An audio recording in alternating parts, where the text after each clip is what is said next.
Olá pessoal, meu nome é Rafael Silva. Eu vou gravar esse vídeo rapidinho para vocês, a pedido do pessoal do Ateliê Lume, explicando um pouco sobre o curso, por que ler a Ilíada e o interesse de compreender um pouco melhor sobre as traduções desse grande texto. Homero e a Ilíada, desde muito cedo, se constituíram como uma grande referência para a poesia e as artes desde a antiguidade. Então a gente já encontra, por assim dizer, repercussões, ecos da poesia homérica em autores da tragédia, em autores da comédia, em autores de diversos outros gêneros, inclusive a filosofia. Mas, para o que nos interessa aqui, essa importância cultural de Homero, ela se reflete no que a gente poderia dizer a história das suas traduções. Desde que ele é, por assim dizer, redescoberto na Europa renascentista, quando Petrarca se queixava da angústia de ter ali um texto escrito em grego antigo, de Homero, mas incapaz de lê-lo e de compreendê-lo como Virgílio teria compreendido, há um esforço deliberado de tradução entre pensadores europeus e depois pensadores do mundo inteiro. Entre nós, a mais antiga tradução para o português da Ilíada é a de Odorico Mendes. É uma tradução belíssima, escrita num português que tem reminiscências camonianas. Ele adota um decassílabo, não rimado, branco, portanto, e pleno de jogos aliterativos, hipérbatos, né, quebras na sintaxe, e constrói uma malha sonora e uma malha poética muito interessante.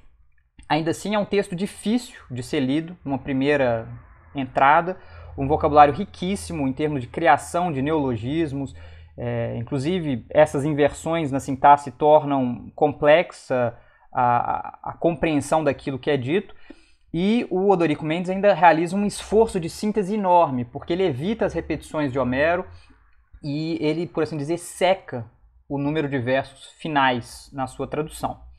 A gente tem outras opções que trabalham também com esses tópicos de poética, de inclusive criação vocabular ao modo homérico, como a do Carlos Alberto Nunes, que opta por um verso de 16 sílabas, que é muito longo e que, como sugerido por um professor, o Bernardo Brandão, pode ser cantado ao som de "Você, meu amigo de fé, meu irmão, camarada".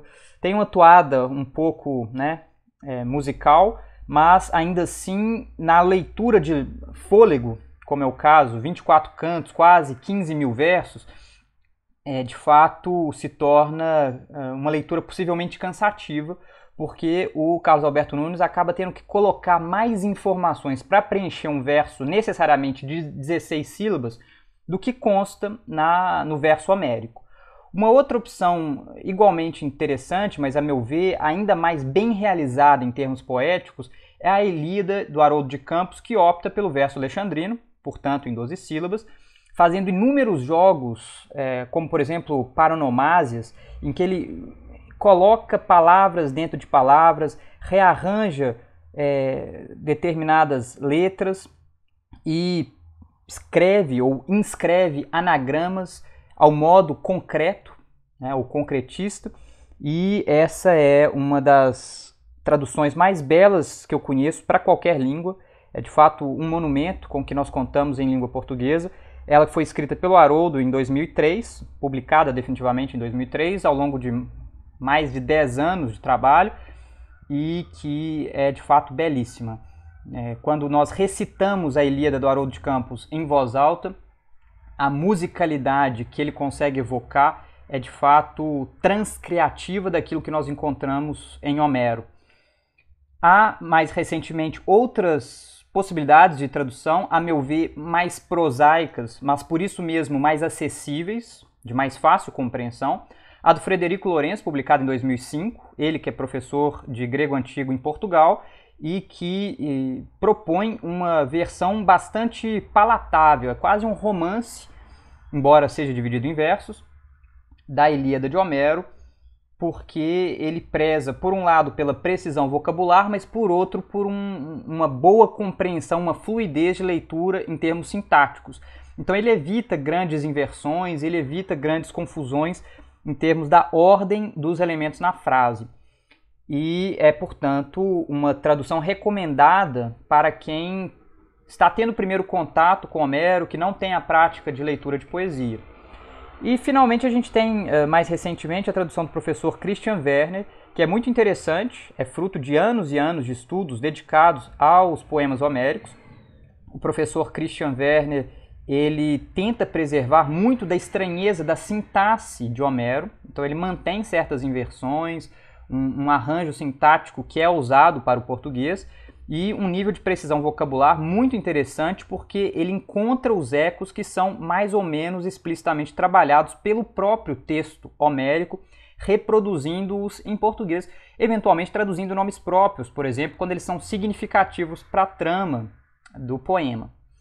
Então vocês vejam, são essas as opções que nós temos outras, tá? A do professor Trajano Vieira, por exemplo, mais recente, que é uma espécie de decalque ou diálogo com a proposta do Haroldo de Campos, ainda que dentro do projeto tradutório do próprio Trajano Vieira. E há outras possibilidades, obviamente em outras línguas não precisa falar, uma infinidade de outras traduções, mas em português são essas. Eu recomendo que vocês escolham uma que pareça atender aos seus interesses e sigam com ela até o nosso curso, que vai ser no final desse mês, no dia 25 de setembro, num sábado, entre as 10 horas e o meio-dia, pelo Ateliê Lume, na plataforma Zoom. Um forte abraço e até lá. Valeu!